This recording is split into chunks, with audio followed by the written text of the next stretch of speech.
성도 여러분, 안녕하십니까? 신학 강사 김병도입니다. 오늘은 저와 함께 초등 제7과 비유한 그릇에 대해 말씀 나누어 보겠습니다. 은혜와 진리가 충만한 시간 되시기를 바랍니다. 먼저 오늘의 본문 요한계시록 15장 7절의 말씀을 함께 읽어보겠습니다. 네 생물 중에 하나가 세세에 계신 하나님의 진노를 가득히 담은 금대접 7을 그 7 천사에게 주니.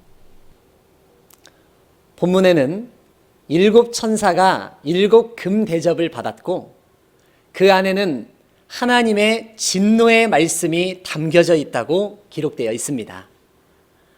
하나님의 말씀을 육적인 그릇에 담을 수는 없는 것이겠죠. 그러므로 본문의 그릇은 육적인 그릇이 아니요 영적인 그릇이라는 것을 알 수 있겠습니다. 그렇다면 하나님의 말씀을 담는 영적인 그릇은 과연 무엇을 말한 것인가를 오늘 이 시간에 함께 나누어 보도록 하겠습니다. 비유한 그릇의 실체는 과연 무엇을 말한 것일까요? 먼저 결론을 말씀드리자면 비유한 그릇의 실체는 사람의 마음과 교회를 말한 것입니다. 그렇다면 왜 그릇이 사람의 마음과 교회인가를 성경 안에서 그 답을 찾아보고 이 말씀을 통해 오늘날 이 시대를 살아가고 있는 나에게 주시는 하나님의 뜻이 무엇인지를 깨달아 보도록 하겠습니다. 모든 말씀을 통해서 온전한 믿음으로 거듭나는 성도님들 되시기를 주님의 이름으로 기원합니다. 첫 번째로 비유한 그릇, 곧 영적인 그릇은 무엇을 말하는 것인지 살펴보도록 하겠습니다. 비유는 비슷한 성질을 가진 다른 사물에 빗대어 표현하는 것이죠. 그러므로 육적인 그릇이 무엇인지 그 이치를 생각한다면 영적인 그릇도 쉽게 이해해 볼 수 있습니다. 육적인 그릇은 무언가를 담는 도구를 말한 것이죠. 성경에도 여러 가지 그릇이 등장하게 되는데 본문에 살펴보셨던 대접 외에도 말, 돼, 병, 부대, 잔 등의 그릇들이 있습니다. 이와 같은 그릇을 만드는 사람을 우리는 토기장이라고 하지요. 토기장이가 진흙 한 덩이로 그릇을 만드는 이치에 빗대어 하나님께서는 이 영적인 그릇이 무엇인가를 말씀해 주셨습니다.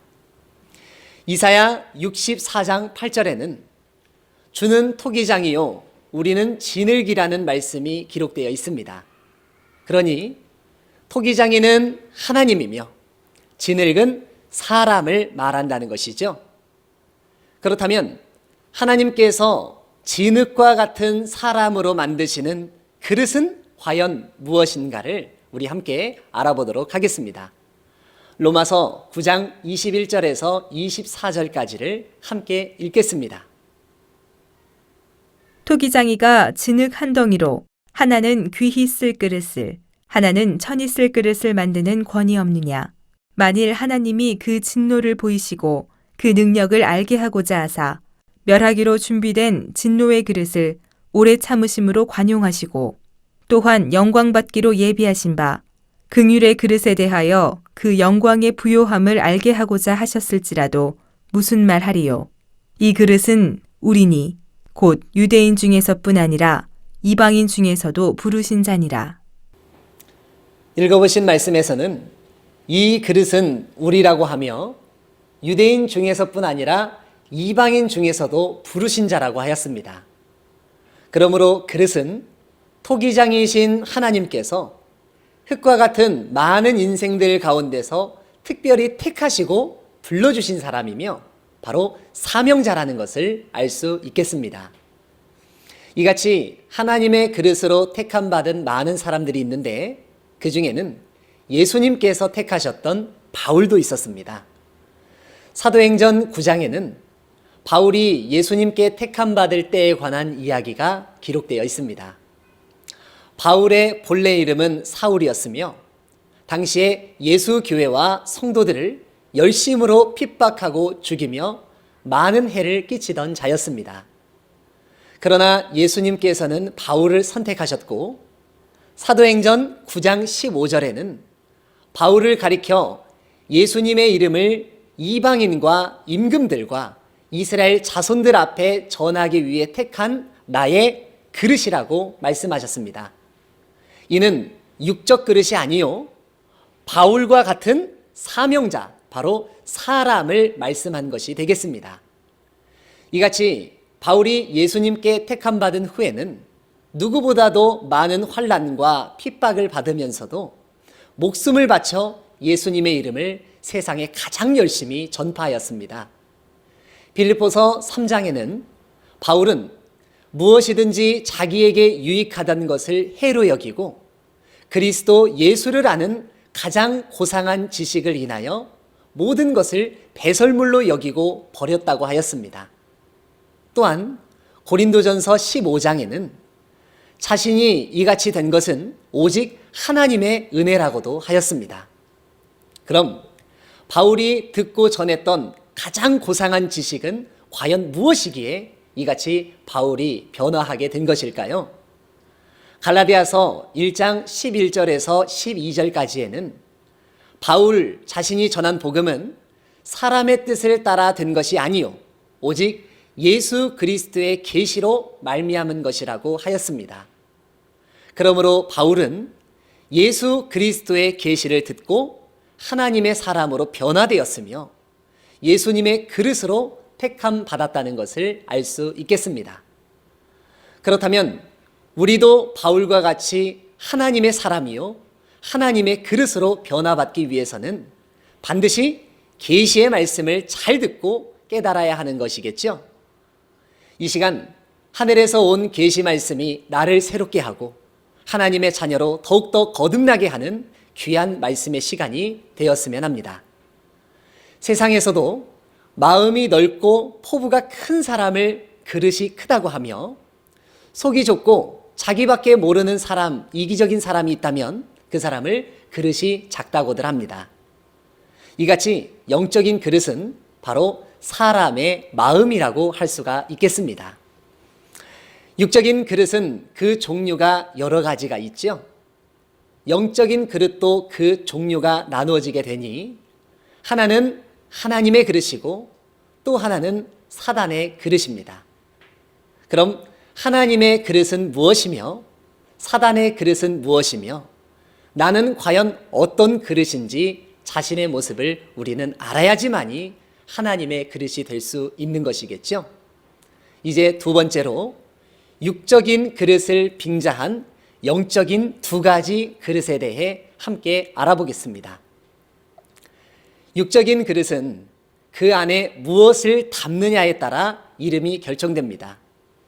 예를 들면 나무나 질그릇이라 할지라도 그 안에 보석을 담아두면 보석함이라 부르고 금과 은으로 만들었다 할지라도 그 안에 휴지를 버리면 휴지통이 되는 것 아니겠습니까?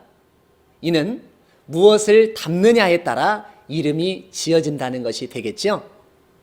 이같이 영적인 그릇도 그 안에 무엇이 담겨 있느냐에 따라 하나님의 그릇과 사단의 그릇으로 나뉘게 된다는 것을 아시기를 바랍니다. 우리는 초등 제5과 시간에 비유한 양식의 의미를 함께 살펴본 바가 있습니다. 입으로 먹어 육신의 생명을 얻는 육적 양식이 있는가 하면 귀로 들어 먹어 영혼의 생명을 얻는 영적 양식이 있었습니다. 이 영적 양식은 바로 우리 영혼에 생명을 주는 말씀이었습니다. 또한 영의 양식은 두 가지가 있으니 하나님의 양식은 우리의 영을 살리는 진리였으며 사단의 양식은 우리의 영을 죽이는 사단의 비진리였습니다. 양식을 담는 도구가 그릇이죠.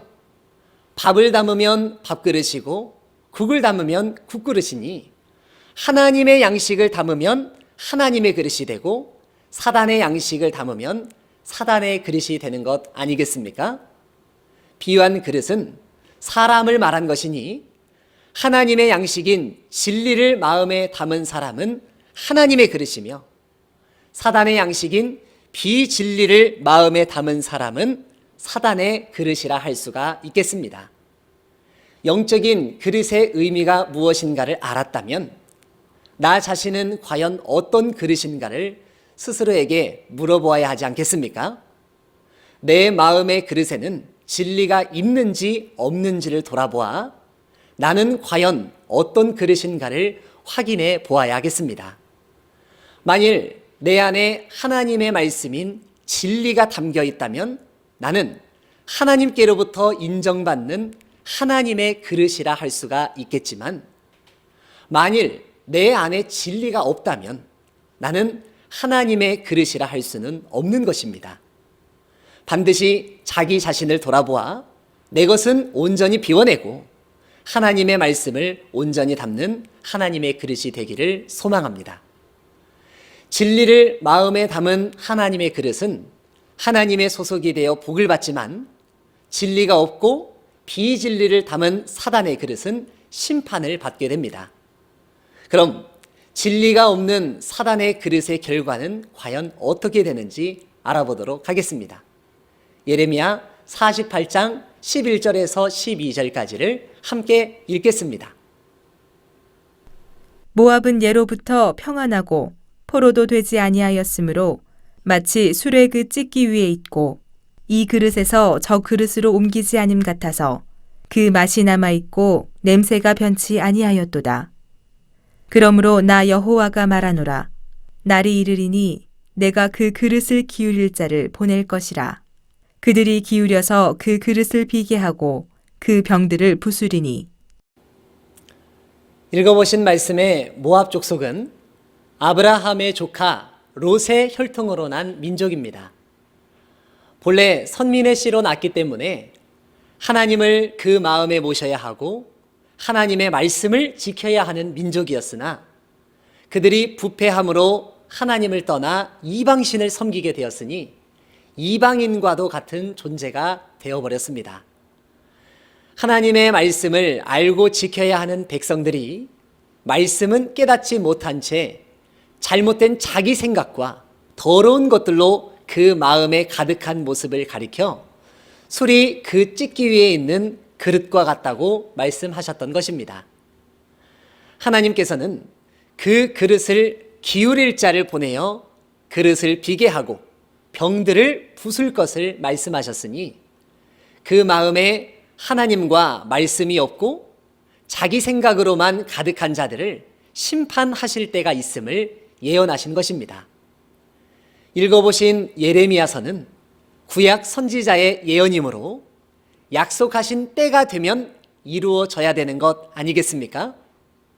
구약 선지자들의 예언을 이루신 분은 바로 예수님이었습니다. 요한복음 19장 30절에는 예수님께서 십자가를 지시고 돌아가실 때 다 이루었다고 말씀하셨으니 예레미야 선지자의 예언도 초림 때 예수님께서 이루신 사건인 줄 믿습니다. 하나님께서 예레미야에게 예언한 지 약 600년이 지난 후 예수님께서 오셔서 당시에 하나님을 떠나고 말씀을 깨닫지 못했던 예루살렘 백성들을 심판하셨으니 이것이 바로 예언을 이룬 것이었습니다. 요한복음 5장 22절에는 아버지께서 심판을 아들에게 다 맡기셨다고 했고 이 말씀대로 마태복음 23장에는 예수님께서 외식하는 서기관들과 바리새인들에게 화가 있음을 여러 번이나 외치시며 말씀으로 심판하셨습니다. 그중 마태복음 23장 25절에서 26절까지에는 서기관들과 바리새인들이 잔과 대접의 겉은 깨끗이 하되 그 안에는 탐욕과 방탕으로 가득하다고 말씀하셨습니다. 겉과 속이 다르다는 것 아니겠습니까? 그래서 그들에게 그같이 외식하는 자들이라고 말씀하셨던 것입니다. 그러므로 초림 때 찢기가 가득한 그릇은 바로 서기관들과 바리새인들이었으며 예수님께서 그 그릇을 기울일 자로 이 땅에 오셔서 모든 병들을 부수겠다는 예언을 이루시고 그들을 심판하셨다는 것을 알 수 있겠습니다. 사람의 마음에 하나님의 진리의 말씀을 담으면 하나님의 그릇이 되어 복을 받지만, 사람의 마음에 사단의 비진리나 자기의 잘못된 생각으로 채워져 있다면 사단의 그릇이 되어 심판과 저주를 받게 된다는 사실을 우리는 알아야 하겠습니다. 이와 같이 우리는 겉으로 보이는 신앙만 생각할 게 아니라 그 마음 속에 하나님의 말씀을 담는 것이 더욱 중요하다는 것을 알아야 하겠죠. 로마서 2장 28절에서 29절까지에는 대저 표면적 유대인이 유대인이 아니요 이면적 유대인이 유대인이라고 말씀해 주셨습니다. 그러므로 단지 교회만 다니며 주여 주여 하는 겉모습만으로 우리 신앙을 자부하지 말고 우리 마음에 하나님의 말씀을 온전히 담아 하나님께 인정받는 하나님의 귀한 그릇이 다 되었으면 좋겠습니다. 우리 마음에 만일 잘못된 것이 담겨져 있다면 그 모든 것들을 깨끗이 비워내야 되겠죠. 우리는 사단의 악하고 더러운 것들을 깨끗하게 씻어내고 하나님의 것으로만 가득 채워진 하나님의 그릇이 되어야 하겠습니다. 디모데후서 2장 21절에는 누구든지 이런 것에서 자기를 깨끗하게 하면 거룩하고 주인의 쓰심에 합당한 귀한 그릇이 된다고 말씀하셨습니다. 이는 우리의 마음을 깨끗이 씻어야 한다는 말이죠. 우리의 육신은 물로 씻어서 깨끗해질 수 있겠지만 우리 마음을 육적인 물로 씻을 수는 없는 것 아니겠습니까? 그럼 우리 마음을 씻는 물은 과연 무엇일까요? 신명기 32장 2절에는 하나님의 말씀을 비와 이슬과 같다고 말씀하셨고, 요한복음 15장 3절에는 예수님께서 제자들에게 너희는 내가 일러준 말로 이미 깨끗하였다고 말씀하셨습니다. 그러므로 우리의 속사람은 하나님의 말씀으로 씻을 수 있다는 것을 아시기를 바랍니다. 또한 베드로전서 1장 22절에는 진리를 순종함으로 영혼을 깨끗하게 한다고 말씀해 주셨습니다. 초림 때 예수님께서 전해주신 말씀으로 제자들의 심령이 깨끗게 된 것과 같이 오늘날의 우리도 마음의 죄와 더러움을 깨끗이 씻기 위해서는 반드시 하나님의 말씀, 곧 진리를 알고 순종해야 한다는 것 아니겠습니까? 그러므로 이 시간 하늘에서 온 계시 말씀으로 우리의 심령을 깨끗하게 씻고 하나님의 말씀으로 채워 하나님의 귀한 그릇으로 거듭나기를 주님의 이름으로 기원합니다. 이상으로 살펴본 말씀에서는 말씀을 담는 그릇이 사람의 마음이라는 것을 알아보았습니다.